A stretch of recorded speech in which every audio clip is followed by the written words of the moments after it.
CNE news में आप सभी का स्वागत है और अब लेते हैं खबर विशेष की ये खबर। यूटी चंडीगढ़ शहर की स्थानीय और भद्र सांसद की अभद्र भाषा को लेकर चंडीगढ़ में बवाल मच रहा है। सांसद किरण खेर की अभद्र भाषा को लेकर एक तरफ आम आदमी पार्टी की ओर से प्रदर्शन किया जा रहा है, वहीं चंडीगढ़ कांग्रेस के प्रदेश अध्यक्ष सुभाष चावला ने सांसद किरण खेर को दिन का तारा दिखाते हुए साथ में उनके पति अनुपम खेर को भी आड़े हाथों लिया है। उन्होंने कहा है कि कोई भी सभ्य आदमी सांसद किरण खेर की भाषा का समर्थन नहीं करेगा। उन्होंने सांसद खेर को नसीहत देते हुए कहा, यदि यही बात भाजपा के प्रदेश अध्यक्ष अरुण सूद को भी समझा लेते। सुभाष चावला ने कहा कि भाजपाइयों ने आम आदमी पार्टी से ज़्यादा काम खराब किया है। भाजपा पार्षदों ने माइक तोड़े, पंफलेट फेंके और क्या क्या नहीं किए हैं सदन में।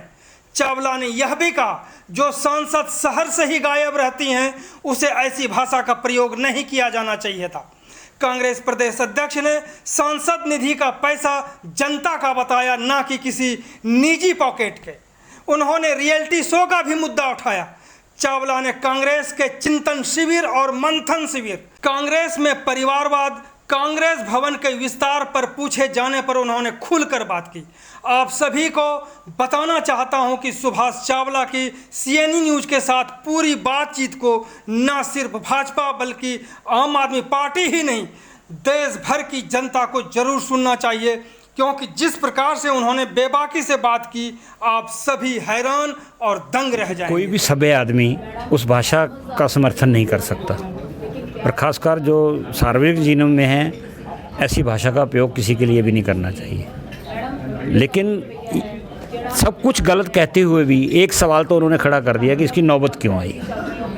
मैं कई सालों से या खासकर 4-5 सालों से कॉरपोरेशन को देख रहा हूं, और मुझे कई बार हाउस में जाके वहाँ मुझे एक अपना शौक़ है कि हर मीटिंग को मैं पीछे बैठ के आपके साथ भी कई बार देखता हूँ कि हर मीटिंग कुछ ना कुछ सीखने के लिए देती है। लेकिन मुझे दुख होता था जब देख के कि मीटिंग में कैसे हो गला हो रहा है, कोई डिबेट नहीं, कोई इशू पे बहस नहीं, चंडीगढ़ में क्या समस्या होगी, क्या 20 साल के बाद चंडीगढ़ होगा, इनको छोड़ के बिल्कुल वहाँ पे एक हौच पौच वाला सीन ही देखने को मिलते थे। और इसके लिए मैं समझता हूँ सबसे ज़्यादा जिम्मेवारी होती है सत्ताधारी दल की। हाउस चलाना जो सत्ताधारी दल का काम होता है कि उसने कैसे हाउस चलाना है, इसकी जिम्मेवारी सबसे पहली बनती है रूलिंग पार्टी की। अच्छा होता किरण खेर जी के साथ प्रेस कॉन्फ्रेंस में अरुण सूद जी बैठे हैं, उनके बारे में भी थोड़ा एग्जामिन करती कि उन्होंने अपने टाइम में इस हाउस के मर्यादा को गिराने के लिए कौन कौन से शब्दों का इस्तेमाल किया। क्या उनके अपने पार्षदों ने, क्योंकि किरण खेर जी मीटिंग में यदा कदा आती थी, उनको नहीं शायद जानकारी भी नहीं होगी, या उनको जानकारी होते हुए भी जान के किसी दूसरी पार्टी पे कीचड़ उछाल रही थी। कोई कसर नहीं छोड़ी। बीजेपी के पार्षदों ने भी मेरे मेयर के समय भी कुर्सियों पे चढ़ जाते थे, पंफलेट फेंकते थे, कुर्सियां तोड़ दी गई, माइक उखाड़ के ले गए, सब कुछ किया इन्होंने। जो आम आदमी पार्टी के लोगों ने उस दिन किया है उतना नहीं किया जितना उन्होंने किया, जो आप कहना चाह रहे हैं। बीजेपी ने ज़्यादा किया था जितना उस दिन हुआ, वो भी गलत था। मैं कहता हूँ सरकारी संपत्ति है, उसका नुकसान किसी को नहीं पहुँचाना। बहुत से तरीके हैं, सभ्य तरीके बहुत से हैं अपनी बात हाउस में रखने का। अगर कुछ बोलेंगे तो आप लिखेंगे, आप बहुत बोलेंगे तो कुछ टेलीकास्ट करेंगे, जब बोलने का मौका ही नहीं। अब पिछले 4-5 साल से क्या हो रहा है, कायदे कानूनों की धज्जियाँ उड़ाई जा रही हैं। भारतीय जनता पार्टी के 2016 से मेयर आज तक चले आ रहे हैं। एजेंडा कब देना है, कितने दिन पहले देना है, उसकी प्रक्रिया तय है। पहले हमारे टाइम में हम नोटिस के साथ 8 दिन का नोटिस देते थे कि 8 दिन के बाद मीटिंग होगी। आज कोई फॉलो नहीं किया जा रहा। 2 दिन पहले कभी नोटिस आ जाता है, कभी 3 दिन आ जाता है। उसके बाद 72 घंटे पहले मेन एजेंडा हर पार्षद के घर पहुंच जाना चाहिए। वो कम से कम उसको पढ़ें, देखें क्या इसमें कमियां हैं, क्या हमने वहाँ जाके इसमें अमेंडमेंट करानी है। आज 72 घंटे वाली बात नहीं, करोड़ों मैं कहता हूँ करोड़ों के एजेंडे सुबह डिस्कस होनी है, रात को 8 बजे दिए जाते हैं। कानून के तहत कानून की धज्जियाँ कौन उड़ा रहा है? रूलिंग पार्टी उड़ा रही है। जब धज्जियाँ उड़ेंगी तो डिबेट कैसे होगी? अगर एजेंडा पढ़ ही नहीं पाएंगे काउंसलर रात को, तो फिर सवेरे जाके हल्ला ही करेंगे, डिबेट कैसे करेंगे? जो मेरे समय में था, मैं इस बात के कोई अपना वो नहीं, अपनी वाहवाही नहीं करना चाहता। मैं खुद काउंसलर रहा हूँ। मैंने 45 मिनट लगातार हाउस के अंदर बोल के बजट पे, दूसरे प्रोजेक्टों पे, और मुझे इस बात का गर्व है कि मुझे कोई टोकने की हिम्मत नहीं करता था। मैं लॉजिक पे बात करता था। एजेंडा आता था 72 घंटे पहले आ गया, मैं कहना नहीं चाहता, लेकिन इतना मुझे शौक़ था एजेंडे पे पढ़ने का कि मैं सुबह टॉयलेट भी जाता तो एजेंडे की कापी साथ ले जाता था कि वहाँ बैठ के भी पढ़ लूँ, इसमें भी क्या कमी है, उसको मार्क कर देते थे। और मेरे साथ कौन थे उस वक्त? ज्ञानचंद गुप्ता जी, जो आज विधानसभा के स्पीकर हैं। मैं इनकी भी तारीफ़ करना चाहूँगा। अगर मैंने आज तक आपकी भी तो तारीफ़ करी है किरण खेर ने, देखिए कांग्रेस पार्टी, मैं उनका धन्यवाद करता हूँ। अगर उन्होंने कभी वो ठीक बात भी कह देती हैं। और इसमें क्या कहती, हमारा तो रिकॉर्ड रहा है, हमने तो आज तक ना भारतीय जनता पार्टी किसी नेता के विरुद्ध, ना कभी अपने पार्टी के, ना किसी और के बारे में सर, लेकिन सवाल उठता है कि तारीफ़ आपकी करी या उसको डांगर कहा। जो हमारी जनता से बात होती है, क्योंकि हम लोग घुलते मिलते रहते हैं जनता के बीच में, उन्होंने कहते हैं कि सांसद विहीन शहर है ये। क्या उस व्यक्ति को ये सवाल उठाने का अधिकार है कि कोई डांगर है या कोई जंगली है या किसी ने अच्छा काम किया या किसी ने ख़राब किया? क्योंकि खुद ही गायब है तो वो दूसरे के लिए क्या सवाल उठा सकती हैं? देखिए, एक अलग पहलू है वो, उस पर भी मैं बात करना चाहूँगा। लेकिन उस यहाँ रहती भी 5 साल पूरे काम भी करती, तब भी ये अधिकार किसी को नहीं है कि किसी को डांगर या जंगली कहे। ये बिल्कुल अधिकार नहीं, मैं मानता हूँ। सवाल ये है कि दोनों तरफ से कोई कसर नहीं। जहाँ मैंने उनकी बात की है, मुझे आम आदमी पार्टी से भी, पार्षदों से कोई शिकायत रही। पिछले और भी कहा उन्होंने कि सदन में जो स्थिति रही आश्चर्यजनक है। क्या ये पहली बार नगर निगम सदन में ये हंगामा हुआ इस तरह? ये तो कोई ऐसी हाउस मीटिंग नहीं थी जहाँ भारतीय जनता पार्टी वाले तय करके आते थे कि हमने हाउस चलाने नहीं देना। ये तो हमारी अपनी, कह लीजिए, काम करने का तरीका था कि हम किसी ना किसी तरीके से एजेंडे पास करवा जाते थे। इन्होंने तो कोई कसर नहीं छोड़ी। जो कोई कसर नहीं छोड़े। एक और सवाल उठा कि हमने आपके कांग्रेस के पार्षद को हमने ये सांसद निधि से ये दिया, वो दिया। ये क्या उन्होंने अपने पॉकेट से दिया या कहाँ से दिया? देखिए, राजनीति में और प्रशासन में मैं शब्द का इस्तेमाल या मैंने किया, ये होना ही नहीं चाहिए। ये पैसा जनता का है। ये जो निधि का पैसा है, टैक्स का पैसा है, वही तो इनको मिलता है। मैंने नहीं दिया, ये सिस्टम ने दिया है। सिस्टम ने उनको पावर दी है, सिस्टम ने उनको दिया। नाम लेने की भी ज़रूरत नहीं, मैं समझता हूँ। नाम लेके उन्होंने कहा जी गुरबख्श शरावत आए थे, फलाना आए थे, ये राजनीति कर रही हैं। ये नहीं, हमने ये कहे जी मुझे इर्रिस्पेक्टिव वो किसी पार्टी के भी लोग आए, कांग्रेस वाले भी आए या दूसरे, मैंने पैसा दिया। ये तो कह के अपने आप को वो बड़ा अपने को दिखा रही थी। इसके घर से पैसा दिया, पॉकेट से पैसा दिया? कोई कौन देता है? सरकार की जो नीतियाँ होती हैं, ये तो चलन हो चुका है। अब ये बताइए, वैक्सीनेशन हो रही है, पैसा जनता का लग रहा है ना, फ्री दे रहे हैं, तो उसमें ज़रूरत थी कि मोदी जी को फोटो लगाने की? बिल्कुल। तो ऐसे ही सर लोग जब आएंगे तो आप सदन में हंगामा नहीं तो वहाँ क्या शांति से बैठेंगे? निश्चय ही होगा। लेकिन मैं फिर कह रहा हूँ कि अगर सत्ताधारी पार्टी ठीक नहीं चल रही तो उनके जाल में आम आदमी पार्टियों को, पार्षदों को भी फंसना नहीं चाहिए। ये शब्दों का इस्तेमाल भी गलत किया पिछली बार पार्षद ने कि एक एक्स मेयर के बारे में कह दिया कि वो सत्यपाल जैन का कार्टून है। फॉर्मर मेयर है, मैं भी फॉर्मर मेयर हूँ। मेयर की अपनी एक गरिमा होती है पद की, आप उसको कार्टून बोल रहे हो। आज आपने, और दूसरी बात ये है, जो बोओगे वो काटोगे। बिल्कुल। अब बीजेपी ने बोया, आम आदमी पार्टी की शक्ल में आप काट रहे हो। मैं तो इसीलिए आज जो सवाल उन्होंने किरण खेर जी ने उठाया, मैं उसका फ़ायदा लेते हुए इसको बहस को बढ़ाना चाहता हूँ आगे, कि चलिए उन्होंने गलत शब्दों का भी इस्तेमाल किया, लेकिन ये उनकी भावना ठीक है कि हाउस नीचे जा रहा है। और अच्छा होता वो जिम्मेवारी लेती कि हम पार्टी के जिम्मेवार हैं। कांग्रेस के टाइम में बेहतर हाउस चलता था। सर, सदन आप कह रहे हैं कि सब कुछ नीचे जा रहा है, जो एमपी की कार्यशैली है वो कितना हाइट पे गया, ये भी ज़रा बताएंगे? देखिए, मैं अगर कुछ ज़्यादा बोलूँगा तो लोग कहेंगे विरोधी पक्ष का नेता है। यहाँ पे किरण खेर, आप बचाव करना चाहते हैं क्या? नहीं, मैं बचाव नहीं करना चाहता। 2 साल सांसद बाहर रहे, पार्टी चुप रहे। पार्टी नेशनल पार्टी है बीजेपी की, किसी और मेंबर पार्लियामेंट की जिम्मेवारी लगा देते, अम्बाला वाले की लगा देते कि जाओ चंडीगढ़ के मामलों को जाके उठाओ जाके। ये तमाशा देखती रही उनकी पार्टी भी। वो बीमार है, उनको बदनाम होने दो, निकलने दो, हमारा इलेक्शन में आगे ठीक हो जाएगा, टिकट कट जाएगी। ये टिकटों के हेर फेर में भारतीय जनता पार्टी ने शहर का भट्ठा बिठा दिया है। किरण खेर जी को खुद ही कह देना चाहिए था अब कि मेरी सेहत अलाउ नहीं करती, 2 साल मैं बाहर रही हूँ, मैं उतनी पार्टी की और चंडीगढ़ की अब सेवा नहीं कर सकती, इसलिए मैं अगला चुनाव नहीं लड़ूंगी। उन्होंने तो 2 साल में पैराशूट की तरह उतरी, फिर एक बार जैसे पहले आई थी, आते ही कह दिया चिंता मत करना जी, मैं तो चुनाव लड़ूंगी। चुनाव परफॉर्मेंस पे लड़ा जाता है। जनता त्राही कर रही थी। कोरोना काल में लोग ढूंढ रहे थे मेंबर पार्लियामेंट को कि वो है कहाँ। ठीक है, आप बीमार हैं। अब ये बताइए, आजकल युग है, झाड़ियों में खोजा था आप लोगों ने। नहीं, वो तो एक हमारा चलो होता है कि हम लोगों को बताएं कि लोग चाह रहे हैं, आप हो कहाँ। कोई ऐसी मीटिंग बता दें, ये डिजिटल मीटिंग नहीं हो सकती थी। आज प्रधानमंत्री अमेरिका के राष्ट्रपति से डिजिटल मीटिंग कर लेता है। किरण खेर जी वहाँ शो तो कर रही थी, रियलिटी शो, टीवी शो तो आ रहे थे। अब वो स्टूडियो उनके घर तो नहीं था, कहीं तो जाती होंगी। बिल्कुल। तो जब शौक हो सकते हैं, बच्चों में बैठ के जा सकती है, वो पैसे तो उसमें पैसे मिलते थे। अब मुझे नहीं मालूम कि उनको मेंबर पार्लियामेंट में कुछ मिलता है या नहीं मिलता, ये तो वो जाने। लेकिन ये 2 साल गायब होना, ये चंडीगढ़ की जनता के साथ बहुत बड़ा धोखा हुआ, नुकसान हुआ है पार्टी का, और इसके लिए जिम्मेवार भारतीय जनता पार्टी उतनी ही जिम्मेवार है। जब ये बताइए, जब किरण खेर जी वोट मांगने गई थी चंडीगढ़ की जनता से, क्या उनके पति साथ नहीं आए थे? क्या संजय टंडन गलियों में नहीं गए थे? क्या सत्यपाल जान नहीं गए थे? क्या अरुण सूद नहीं गए थे? या दूसरे उनके एक्स मेयर से नहीं गए? उनकी जिम्मेवारी नहीं बनती थी जाके लोगों को भी जाके किरण खेर नहीं था हम काम करें? ये सब के सब पार्टी जिम्मेवार। अब मुश्किल हमारे लिए एक आती है, मैं बार बार आकलन करते हुए मैं खुद अपने आप पे नहीं समझ पा रहा कि इस नगर निगम चुनाव में मैं उम्मीद कर रहा था कि इस बार कोई पार्टी जीत जाए, भारतीय जनता पार्टी नहीं जीतती। कोई था ही नहीं, लोग जहाँ जाएंगे गालियाँ निकाल रहे थे, इसने कुछ नहीं किया, महंगाई होगी, बेरोज़गारी होगी, टैक्स लगा दिया, ये कर दिया। जब रिजल्ट आया तो फिर 12 सीटें ले गए। अब लोगों से जब बात करते हैं तो एक ही बात है जी, हमारे हिंदू धर्म की पार्टी है।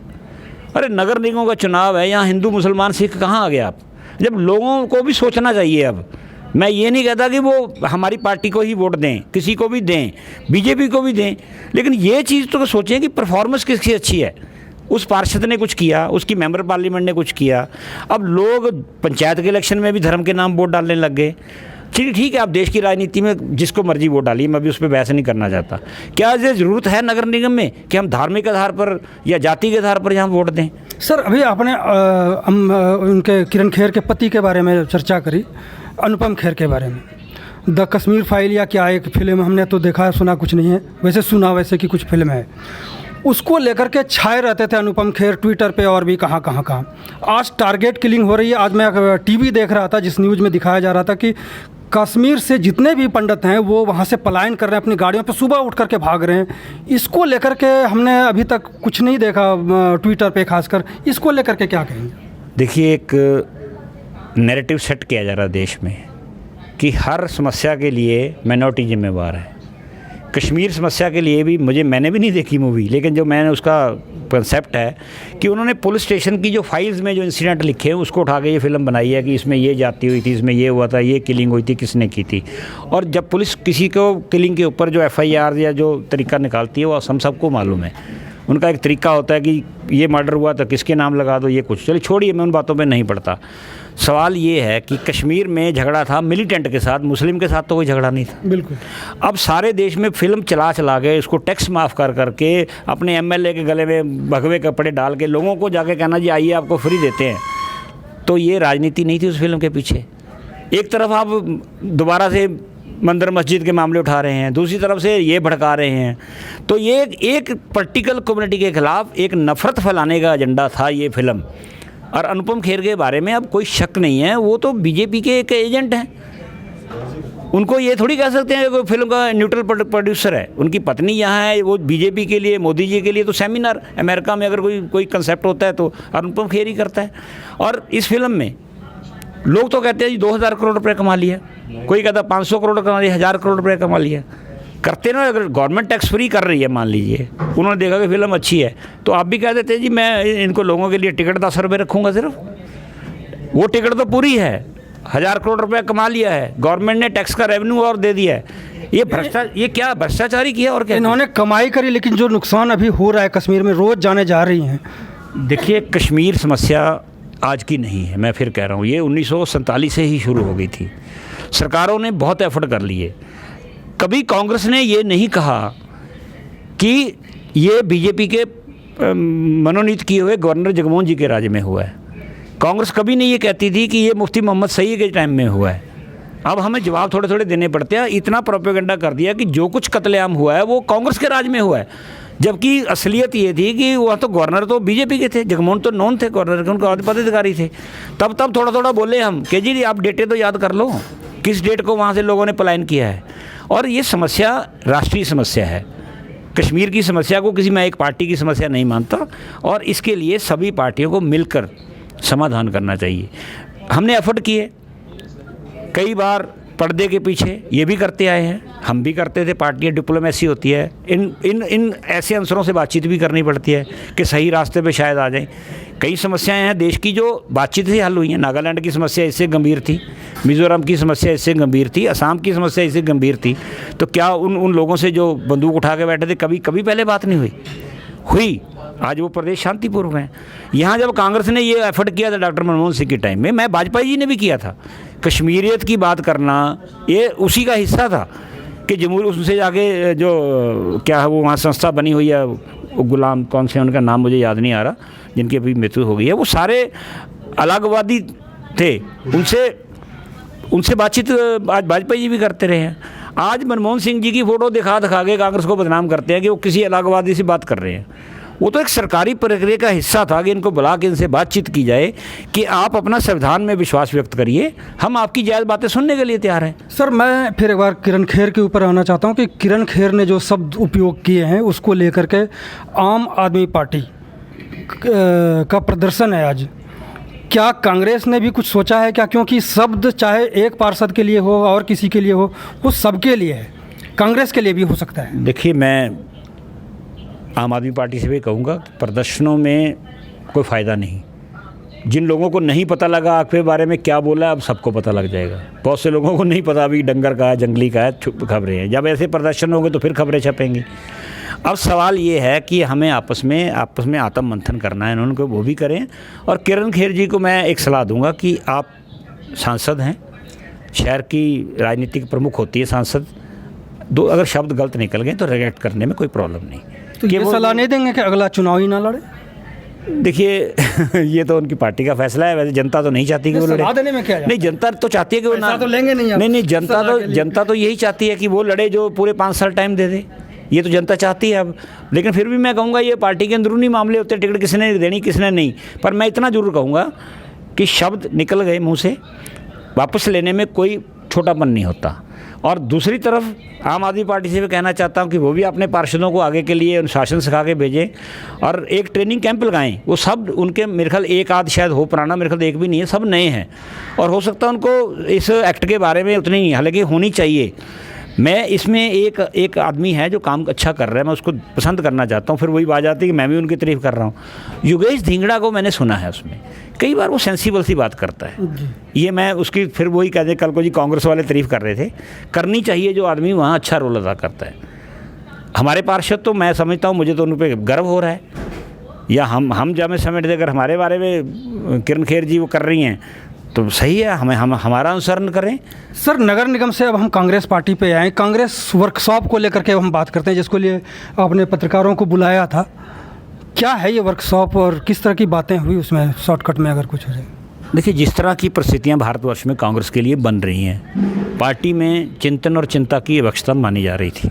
इसी को लेके उदयपुर में चिंतन शिविर लगाया। वहाँ शब्दों का इस्तेमाल चिंतन का भी हुआ और चिंता भी हुई कि कारण क्या हैं। हम सब कुछ अच्छा करते हैं, सब कुछ अच्छा किया, क्या हम कहीं प्रोपेगेंडा में पीछे जा रहे हैं? ये बात बड़ी ज़ोर शोर से कही गई कि भारतीय जनता पार्टी की जो आज सत्ताधारी दल है वो अपने झूठ को बेच रही है, अपने झूठ को भी लोगों के सामने इस तरह पेश करती है कि लोग सच मानने लग रहे हैं। और कांग्रेस ने सब कुछ देश के लिए किया, सच होते हुए भी हम लोगों को अपना सच नहीं मनवा पा रहे। ये चिंता का विषय था। इसका मतलब है कि क्षमता की कमी है कांग्रेस में? देखिए, एक समय होता है, मैं समझता हूँ ये हर पार्टी ने फेस वाइज, सबने, सारे दुनिया के सब पार्टियों ने एक समय के बाद ऐसी परिस्थितियों को झेला है। शायद कांग्रेस भी उससे अछूती नहीं है। और यही एक कारण था उदयपुर से करने का कि हमें क्या क्या कदम लेने चाहिए। उसमें कदम लिए गए। एक परिवार एक टिकट की बात हुई, 50 साल से कम आदमी 50% पदाधिकारी बनाने की बात हुई, अनुशासनहीनता के ऊपर बड़ा सख्ती से कदम उठाने की बात हुई, भारत जोड़ो अभियान चलाने की ज़रूरत हुई कि जो देश में तोड़फोड़ की जो नीति चल रही है, 2 धर्मों को लड़ाई की आपस उसमें हमने जोड़ने का काम करना है। उसके बाद संगठन की प्रक्रिया है कि कोई पद खाली नहीं होना चाहिए। एक 3-4 और हैं कदम उठाएं। ये समझ में नहीं है कि भारत जोड़ो कार्यक्रम, क्या भारत टूट गया पूरा? ये जोड़ो इसलिए क्या, ये हमने भी वहाँ सवाल किया था जब ये नारा लगा कि क्यों, उन्होंने कहा कि आज 1947 के बाद एक बार फिर देश के अंदर वो परिस्थितियां लग रही हैं कि दो समुदाय आपस में टकराव की स्थिति में आ रहे हैं। जब दो समुदाय या तीन समुदाय आपस में टकराव की स्थिति में आ जाते तो भारत टूटता है। उस वक्त भी भारत इसलिए टूटा था कि एक संप्रदाय का उन्माद पैदा हो गया था देश में, दो टुकड़े हो गए हिंदुस्तान के, कत्लेआम हुआ देश का, बहुत से लोग उजड़ के इधर हिंदुस्तान से आए, इधर हिंदुस्तान से पाकिस्तान गए। आज भी नफ़रत की परिस्थितियाँ बनाई जा रही हैं। एक राहुल गांधी ने वहाँ बाहर में कहा था कि मोदी जी केरोसिन छिड़क रहे हैं। अब कोई किसी ने गलत से चिंगारी इसमें जाके माचिस की तीली लगा दी तो देश जल उठेगा। इस पे भी उनकी आलोचना करते रहे, देश के खिलाफ बोल रहे हैं। लेकिन उन्होंने वार्निंग दी थी कि मैंने कोरोना के टाइम पे भी आपको कहा था, आप मेरी बात को मजाक उड़ाते रहे। मैंने जीएसटी के टाइम पे भी कहा था, मेरी बात का मजाक उड़ाया। मैंने नोटबंदी के टाइम में भी बात कहा था कि ये भारत के लिए त्रासदी होगी नोटबंदी। और आज मैं कह रहा हूँ कि ये जो आप मंदिर, मस्जिद, ज्ञानवापी, मथुरा, काशी जो कर रहे हैं, ये काम अदालतों पर छोड़ दीजिए या धार्मिक लोगों पर छोड़ दीजिए। सरकारों के काम नहीं है इसमें दखल देना। ये चिंगारी की इंतज़ार मत करिए। इसलिए हम भारत जोड़ने की बात कर रहे हैं। सर, पार्टी में वहाँ चिंतन शिविर में ये भी बात हुई होगी कि एक पार्टी को मजबूत करना है, लेकिन एक ही परिवार के दादा हार जाएं, बेटा हार जाएं, बाप हार जाएं, पोता पोती हार जाएं, इसके बाद भी उसको हम टिकट देते रहें और पार्टी मजबूत होती रहे। देखिए हर एंगल पे बहस हुई है और ये माना गया है। देखिए एक फैसला आपके बीच में मैं बताना भूलता हूँ कि 5 साल का शर्त रख दी गई है कि 5 साल संगठन में जिस आदमी ने काम किया होगा उसी को टिकट देगी। अगर मान लीजिए मेरा बेटा भी चुनाव लड़ना चाहता है तो इसलिए उसको टिकट नहीं मिलेगी कि सुभाष चावला का बेटा है। होता तो यही रहा। बिल्कुल होता रहा है, इसीलिए पार्टी का नुकसान हुआ है। मंथन क्यों जरूरत पड़ी? अगर साहिब को सही होता तो मंथन ही ना होता। तो लगता है कि मंथन पे पूरा काम करेंगे ये लोग। देखिए हम तो कोशिश करेंगे, जो निर्देश सोनिया गांधी जी ने दिया है हम तो करेंगे पूरा। बाकी प्रदेशों की वो जाने। मैं तो ये कोशिश करूंगा कि अगली टिकट कारपोरेशन की किसी परिवार के आदमी को ना दिया। हाँ, परिवार का कोई कसूर भी नहीं है। अगर वो कोई बच्चा 5 साल संगठन में पार्टी की काम करता है तो उसकी तो एलिजिबिलिटी बनी जाती है ना। अब ये कहें कि जी बिल्कुल ना राजनीति में, वो खानदानी क्यों ना वो चुनाव लड़ते हैं। नहीं, 5 साल जब काम करेगा, मेहनत करेगा, मेरे साथ जो कार्य, कौन देखेगा कि 5 साल काम किया? जो पार्टी का अध्यक्ष है। हम एक इसमें, हाँ आप सही सवाल किया, हम एक परफॉर्मेंस रजिस्टर बनाने जा रहे हैं। जैसे किसी सरकारी अधिकारी की ACR लिखी जाती है, इसी तरह का एक रजिस्टर बनेगा, मैकेनिज्म होगा कि उसमें कौन से पदाधिकारी ने 5 साल में क्या क्या काम किए, कितनी मीटिंगें अटेंड की, कितने धरने प्रदर्शन किए। सर, जो पावरफुल आदमी है उसके बेटे का आप किस तरह से सर्टिफिकेट बनाएंगे, क्योंकि उनका भी गुस्सा झेलना पड़ जाएगा आपको। देखिए इन बातों से डर के तो फिर काम ही नहीं होता, इसीलिए काम नहीं हो रहा है मुझे लग रहा है। नहीं, ऐसा नहीं। आप बीच में अपनी बात मेरे मुंह में न डालें, ऐसा नहीं है। बड़े लीडर भी जो होते हैं। अच्छा बताइए, कोई आदमी चाहेगा कि मेरा बच्चा हार जाए या कोई चाहेगा मैं खुद हार जाए? सबको ये उस वक्त एक उम्मीद होती है। और उम्मीद कौन जगाता है? आप जैसे पत्रकार बंधु। हमारे इस नगर निगम में चुनाव में मेरे जितने पत्रकार साथी थे या इवन इंटेलिजेंस CID के हमारे मित्र थे, वो हमें 22 सीटें दे रहे थे। किसी ने नहीं कहा चुनाव के ख़त्म होते हमें बधाइयाँ मिलने लगी कि आप जीत रहे हो। रिजल्ट उसके बिल्कुल उल्टा निकला।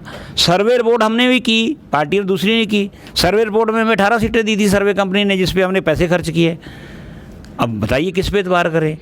तो जो लीडर होता है वो तभी चुनाव में उतरता है जब उसको चारों तरफ से ये रिपोर्टें मिलती है कि तो आप तो जीतने जा रहे हो।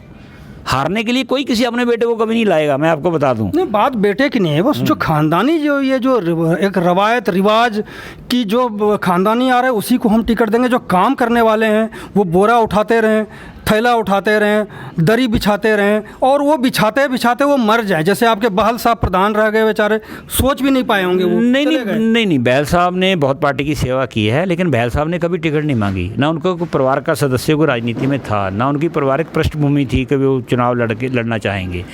मैं फिर कह रहा हूँ कि जब 5 साल की शर्त लग गई तो परिवार के किसी बच्चे का कसूर नहीं। उस वक्त ये नहीं होगा कि इसने काम कुछ नहीं किया तो टिकट दे दें। काम करे, चाहे किसी परिवार का हो या परिवार के बाहर का हो, काम अच्छा करेगा, उसकी परफॉर्मेंस। अब यही तो हुआ है। महामंत्रियों को कहा गया, जो हमारे इंचार्ज हैं, कि हर महीने आपने प्रदेश कांग्रेस कमेटी के दफ्तर में जाना है, रजिस्टर पर चेक करना है। बिल्कुल खानापूरी नहीं होगी। पहले हम भी कई बार प्रदेश कांग्रेस कमेटियाँ रिपोर्टें बना देती हैं, जी आदमी ने 200 आदमी इकट्ठा हो, मैं 1000 लिख दिया। आजकल डिजिटल का ज़माना है, 100-200 की भीड़ भी हज़ारों की लगती है। सर, चंडीगढ़ के वर्कशॉप में एक बात आई कि कांग्रेस का जो दफ्तर है उसको ठीक से बनाया जाए, जिस तरह से भाजपा का है कम से कम उस तरह नहीं तो कम से कम उससे अच्छा कुछ बन जाए या उसी लेवल का बन जाए। ये किसी वर्कर का सुझाव था और किस लिए बनाएंगे सर वो? इसको थोड़ा एक्सपेंशन की ज़रूरत है। जैसे हम अगर हमारा हॉल बड़ा होता तो हमें इस कन्वेंशन सेंटर में जाके ये मीटिंग ना करनी पड़ती। यहाँ सोचा था हमने, पहले फर्नीचर वगैरह लगा के देखा तो 50 से आदमी ज़्यादा नहीं बैठ पाते थे उस ढंग से। तो फिर इसीलिए हमने, क्योंकि हमें उम्मीद तो मुझे 150-200 की थी, लेकिन मुझे खुशी है कि 250 भी क्रॉस कर गए। हालांकि वहाँ भी सीटिंग अरेंजमेंट कम पड़ गया, बहुत रश हो गया, पर चलिए वो तो हमारे लिए एक हौसला बढ़ाने वाली बात है। इतने दिनों के बाद ये ध्यान क्यों आया कि दफ्तर बनाया जाए कांग्रेस का? खूब बढ़िया। ध्यान तो हमेशा रहता है, सवाल है कि परिस्थितियाँ क्या थी। परिस्थितियाँ, एक वर्कर का सुझाव था कि जी हमें भी बनाना चाहिए। परिस्थितियाँ क्या थी? देखिए मैं आपको बताता हूँ, जहाँ ये बात चर्चा चलती है कि भारतीय जनता पार्टी के दफ्तर बहुत बढ़िया है, तो ये भी तो चर्चा चलती है कि पैसे कहाँ से आए। आपकी भी तो सरकार रही है केंद्र में 10-20 साल। भ्रष्टाचार किया इन कामों के लिए, हमने कभी इन कामों के लिए पैसा नहीं मांगा होगा। ये तो हमें कॉम्प्लीमेंट है कि अगर हम व्यक्ति अरबपति हो जाता है सर। ये आप कैसे कह सकते हैं? मुझे तो नहीं मालूम कि हमारी चंडीगढ़ कांग्रेस में कोई अरबपति हुआ हो। गलत बात है ये। ठीक है। हाँ। सर, जो कांग्रेस दफ्तर है, आप याद करिए कि जब सरकार रही है आपकी, जितने साल रही है सरकार कांग्रेस की, कितने ऐसे मंत्री हैं जो कि कांग्रेस के दफ्तर में आके कोई मीटिंग करी हो।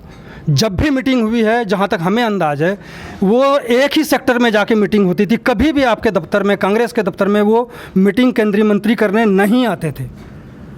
एक बात तो मानते हैं ना कि वो मीटिंग करते थे, चाहे घर पे हो या दफ्तर। साल में एक आध बार हो, लेकिन आप किसी के, आप भाजपा के दफ्तर की अगर बात करते हैं तो जितने भी मंत्री आते हैं वो वहीं पे बैठ करके मीटिंग करते हैं, किसी के घर में जाके मीटिंग नहीं करते। तो ऐसे परिस्थिति में क्यों दफ्तर जरूरत है? मैं बता, ये सब सत्ता में आने की बाद की बातें कर रहे हैं। जब सत्ता में नहीं थे तो भारतीय जनता पार्टी के दफ्तर में उनका कोई मंत्री अधिकार नहीं जाता था। तो सत्ता में थे नहीं तो मंत्री कहाँ से? आज मैं वही तो कह रहा हूँ, आज सत्ता में होते हैं तो सब कुछ वहाँ हो रहा है।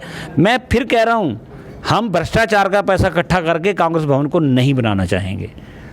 वहाँ भी हमने बात रखी थी कि एक जो वहाँ तालियां बजाई, किसी ने पैसे दिए तो किसी ने तालियां बजाई, वहाँ ये बात उठी कि जो 1 रुपया देगा उसके लिए ज़्यादा तालियां बजेंगी। हम चाहते हैं कि जैसे मंदिर गुरुद्वारा कोई होता है, उसमें जितना मर्जी को दान कर ले, जब तक वहाँ जाके 1 रुपया मत्था टेकने या 5 रुपये वाला ना हुए, वो मंदिर गुरुद्वारा भी उतना आस्था नहीं बनती। हम तो ये चाहते हैं कि एक एक कार्यकर्ता 11 रुपये दे, 10 रुपये दे, 5 रुपये दे, 100 रुपये दे, 1000 रुपये दे। हमारे कार्यकर्ता ने 1 लाख रुपये भी दिया है। लेकिन सवाल ये है कि हमें 1 लाख वाले कम और 10,000 5,000 वाले ज़्यादा चाहिए। जो पैसा हमें देगा वो हमारी पार्टी से भी जुड़ेगा।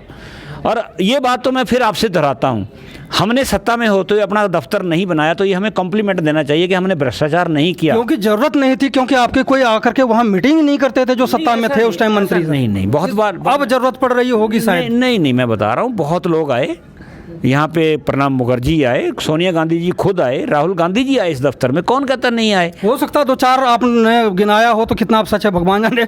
लेकिन भाजपा के दफ्तर में देखिए, मुझे लगता है कि सैकड़ों, अगर 7-8 साल में देखें तो 100 आदमी कम से कम होंगे जो मंत्री रहते हुए यहाँ पे आए और मीटिंग करी कार्यकर्ताओं के साथ। शायद ये याद नहीं होगा कांग्रेस भवन को लेकर के।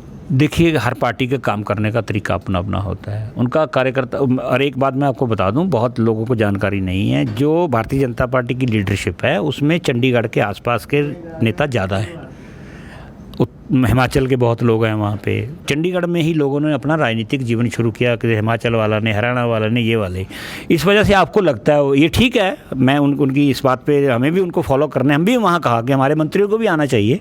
लेकिन हमारे मंत्री जो इस वक्त, जो खासकर जब ये यूपीए की गवर्नमेंट बनी, ज़्यादा हमारे मंत्री साउथ के थे, जो इधर कम आते थे। तो सिर्फ घर ही जाते हैं, ऑफिस में नहीं जाते साउथ वाले? नहीं, ये मुझे मालूम नहीं है ना उधर क्या हालात है। लेकिन मैं ये कह रहा था कि उनको चंडीगढ़ में आना कम होता था। ऐसा नहीं है कि हमारे दफ्तर में लोग नहीं आए। मैं कहता हूँ इस कांग्रेस दफ्तर में, और ये तो छोड़िए, जब हम 28 सेक्टर के 21 सेक्टर के 2 कमरे के में दफ्तर में थे, तब भी मंत्री वहाँ आते थे, बैठ के खाना खा के जाते थे। देखिए, मैं फिर कह रहा हूँ, चिंतन शिविर सब बातों पे ये चर्चा हुई है। मैं आपसे कह दूँ, इन बातों पे भी चर्चा हुई है कि मंत्री को अब किसी बड़े होटल की ठहरने की जगह जाके कार्यकर्ता के घर जाना चाहिए, वहाँ खाने। हम ये कह दें कि जी मैं तो आरएसएस को क्लास लेना चाहिए फिर आप लोगों को। देखो, जो किसी की खूबियाँ हैं उनको फॉलो करने में कोई नुकसान नहीं होता। अगर कोई अच्छा काम करता तो हमें भी उन जगह चलना चाहिए। वैसे तो देश में मैं मानता हूँ कि भारतीय जनता पार्टी को हमें फॉलो करने की ज़रूरत नहीं है। उनका हर काम में या तो स्वार्थ होता है या धार्मिक एजेंडा होता है, वो हम नहीं करना चाहते। मैं फिर कह रहा हूँ, जितना मर्जी हमारी आलोचना होती रहे, हम धर्म के आधार पर जाके किसी के घर खाना नहीं खाएंगे। मैं मानता उस दिन, जिस दिन यहाँ अमित शाह जी आए थे, किसी मुस्लिम के घर जाके खाना खाते, किसी माइनॉरिटी के, किसी एससी के घर जाके खाना खाते।